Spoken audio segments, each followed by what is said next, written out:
जय हिंद साथियों। आज की वीडियो हम बात करने वाले हैं विटामिन्स एंड मिनरल्स।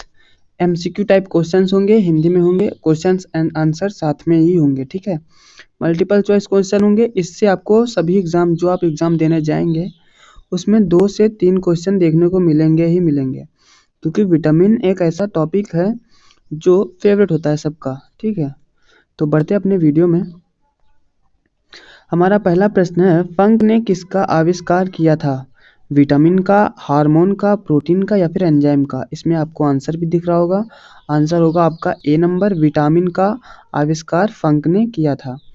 क्वेश्चन है हमारा दूसरा, निम्नलिखित में से विटामिन क्या है? विटामिन कार्बनिक यौगिक है, अकार्बनिक यौगिक है, जीवित जीव है या फिर इनमें से कोई नहीं है? जो विटामिन है वो एक कार्बनिक यौगिक है। ऑप्शन नंबर ए इसका भी सही होगा। आपको आंसर यहाँ पे दिख रहा होगा, option number A is the right answer. इसके बाद तीसरा प्रश्न है हमारा, यौगिक के किस समूह को सहायक आहार कारक कहते हैं? आहार कारक कहते हैं विटामिन को। Option number D is the right answer. Vitamin का आविष्कार किसने किया था? आपको सबसे पहला क्वेश्चन देखने को मिला है, वो किया था फंक ने। फंक नाम था इनका। चौथा प्रश्न है हमारा, कौन सा तत्व पौधों के विकास के लिए आवश्यक नहीं होता है? इसमें होता है और नहीं होता है, ये बहुत कंफ्यूजन करता है।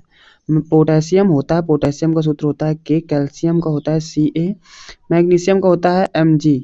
ये सभी इंपॉर्टेंट होते हैं, बस सोडियम को छोड़ के। सोडियम उतना ज़्यादा खास इंपॉर्टेंट नहीं होता है तत्वों के विकास के लिए, पौधों के विकास के लिए। ठीक है, पांचवा प्रश्न है हमारा, इनमें से कौन सा पौधों के लिए अनिवार्य सूक्ष्म पोषक नहीं है? मतलब बोरान, जस्ता, सोडियम, ताम्र। तो इसमें भी सोडियम अभी आपको ऊपर देखने को मिला ही है। सोडियम जो है उतना खास इंपॉर्टेंट नहीं रखता है इसमें। छठवां प्रश्न है हमारा, जीवधारियों को कम से कम तत्वों की आवश्यकता होती है जिनमें से 15 धातुएं हैं, वे कौन कौन सी धातुएं हैं? अब ये धातुएं कौन कौन सी है ये तो आपको लिखने में बताने में टाइम लगेगा, इसीलिए सीधे आंसर बोलते हैं कि option number C is the right answer. Potassium, sodium, magnesium and calcium, ये सभी चीज़ें जीवधारियों को इम्पॉर्टेंट होती हैं बढ़ने के लिए। ठीक है, आवश्यक होती हैं। अगला प्रश्न है हमारा सातवां, किस भोजन के वर्ग में प्रति यूनिट कैलोरी की मात्रा सर्वाधिक होती है?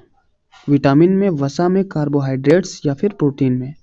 इसका सही आंसर होगा वो होगा option number B. Option number B मतलब वसा में जो प्रति यूनिट कैलोरी की मात्रा है वो सबसे अधिक होती है। आठवां प्रश्न है हमारा, मानव शरीर के अधिकतम मात्रा में पाया जाने वाला तत्व कौन सा है? लोहा, सोडियम, फास्फोरस या फिर कैल्शियम? फास्फोरस कहाँ होता है? ये हमारी बोन्स मतलब हड्डियों में होता है। लोहा जो होता है वो भी हमारे शरीर में होता है। सोडियम बहुत कम मात्रा में होता है और कैल्शियम दांतों में, हड्डियों में, हर जगह कैल्शियम ही मौजूद है। तो सबसे अधिक मात्रा में यही तत्व पाया जाता है जिसका नाम है calcium. Option number D is the right answer. नौवां प्रश्न है हमारा, इनमें से कौन सा विटामिन एवं उनकी कमी वाला रोग सुमेलित नहीं है? कैल्सीफेरॉल, अस्थि रुग्णक, नायसिन, पेलाग्रा जिसे चर्मग्राह चर्म रोग जिसे दाद भी कहते हैं, कोबालामिन इसका फुल नेम है साइनोकोबालामिन जो कि B12 का रासायनिक नेम है, संघातिक रक्ताल्पता, ये सही होगा, रक्ताल्पता कमी होती है B12 की कमी से। रिबोफ्लेविन बेरी बेरी, राइबोफ्लेविन होता है ये बेरी बेरी से ये नहीं होता है। ठीक है, अगला प्रश्न है हमारा, वह कौन सा विटामिन है जो खट्टे फलों मतलब साइट्रस में पाया जाता है? अब यहाँ पे आपको दिख रहा होगा खट्टे फलों में क्या पाया जाता है? साइट्रिक अम्ल।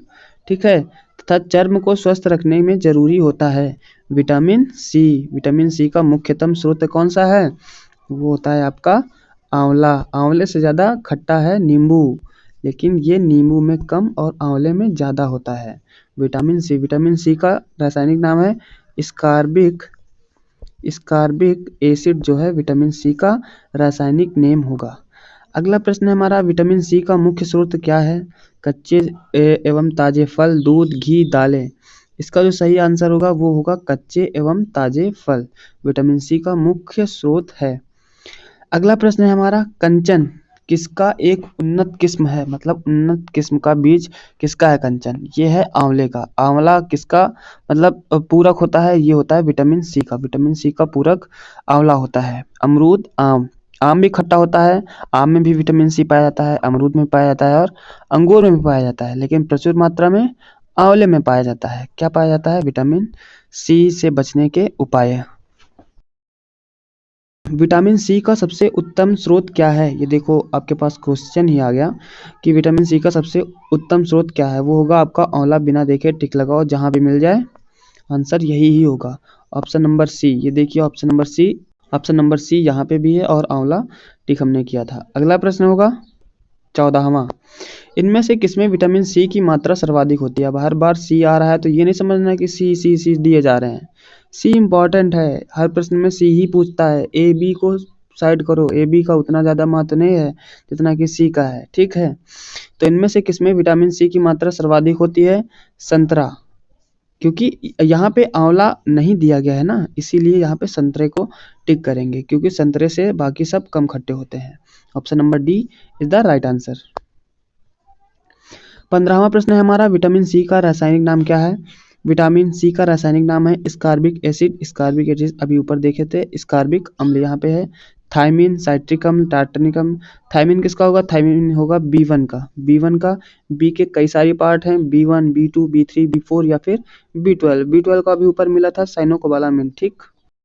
इसके बाद का अगला प्रश्न है हमारा, विटामिन सी का प्रचुर और सर्वाधिक प्रचुर स्रोत कौन सा है? आलू, गन्ना, संतरा, चुकंदर। यहाँ पे आंवला है नहीं है, तो फिर किस में टिक लगाएंगे? संतरे में लगाएंगे। जाहिर सी बात है, अभी ऊपर बताया गया है कि विटामिन सी का जो स्रोत होता है वो खट्टे पदार्थ होते हैं। खट्टे पदार्थ में अगर आंवला है और इमली है, आपके पास नींबू है, तो आप आंवले में टिक लगाएंगे, ना कि नींबू और इमली में, ठीक है। इसके बाद का प्रश्न है हमारा, किसके अवशोषण में विटामिन सी मदद करता है? लौह, कैल्शियम, आयोडीन या फिर सोडियम। तो option number A is the right answer. लोहे के अवशोषण में विटामिन सी आपका मदद करता है, ठीक है, हेल्प करता है। इनमें से कौन सा विटामिन शरीर में भंडारित नहीं होता है? शरीर में भंडारित नहीं होता है, वो बाहर निकल जाता है। विटामिन ए, सी, डी, ई। इसमें आंसर होगा आपका विटामिन सी जो है वो एक जगह स्थिर नहीं हो पाता है। जैसे कि आप इधर से मिला, उधर से मिला, हर जगह से ज्ञान बटोरते रहते हैं ना, वैसे ये भी है, हर जगह घूमता रहता है, इधर नहीं उधर, उधर नहीं इधर। तो विटामिन सी स्थिर नहीं रहते हैं, इन्हें भंडारित नहीं किया जा सकता है। अगला प्रश्न है हमारा 20वां प्रश्न है, इनमें से किस विटामिन की कमी से खून का थक्का धीरे बनने की बीमारी होती है? अभी बताया गया है विटामिन के। विटामिन के की कमी से रक्ताल्पता रोग होता है। रक्ताल्पता रोग विटामिन के की कमी से होता है। अगला प्रश्न होता है हमारा, रक्त का थक्का बनने में किस विटामिन की जरूरत होती है? विटामिन के की जरूरत होती है, क्योंकि के की कमी से होता है, तो के की जरूरत होगी तभी उसकी कमी नहीं होगी, ठीक। अगला प्रश्न है हमारा 22वां, रुधिर स्कंदन बहाव होता है, रुधिर स्कंदन में कौन सा विटामिन प्रभावी होता है? विटामिन के। जब खून आपका बहेगा तो उसमें जो ब्लैक कलर का थक्का नहीं जब जाता है, तो बस वही होता है, रुधिर स्कंदन में मदद करता है, उसे कहते हैं रक्ताल्पता। अगर आपके जम गया है तो आपके रक्ताल्पता रोग नहीं है, अगर नहीं है, खून लगातार बह रहा है, तो आपके रक्ताल्पता रोग है। इसका मतलब होगा कि आप में विटामिन के की कमी है। अगला प्रश्न है हमारा, निम्न में से क्या आंत के जीवाणुओं द्वारा संश्लेषित होता है?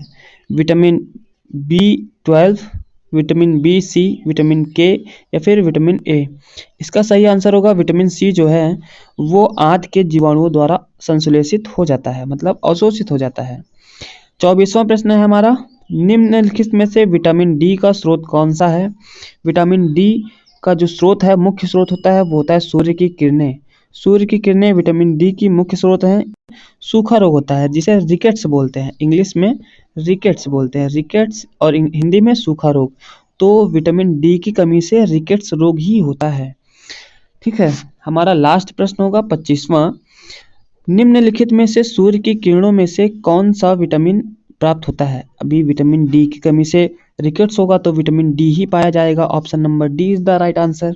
विटामिन डी की कमी से कौन सा रोग होता है? रिकेट्स होता है, जिसे हिंदी में सूखा रोग बोलते हैं, ठीक। विटामिन ए की कमी से होता है night blindness, NIGST, night blindness, जिसे रतौंधी बोलते हैं, ठीक है। और विटामिन बी की कमी से बेरी-बेरी होता है। विटामिन सी की कमी से आपका स्कर्वी रोग होता है और विटामिन डी की कमी से रिकेट्स होता है।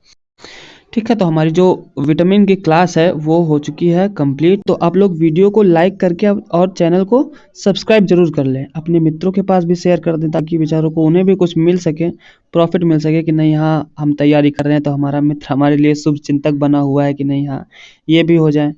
ठीक है, तो अकेले नहीं सबको साथ लेके चलिए।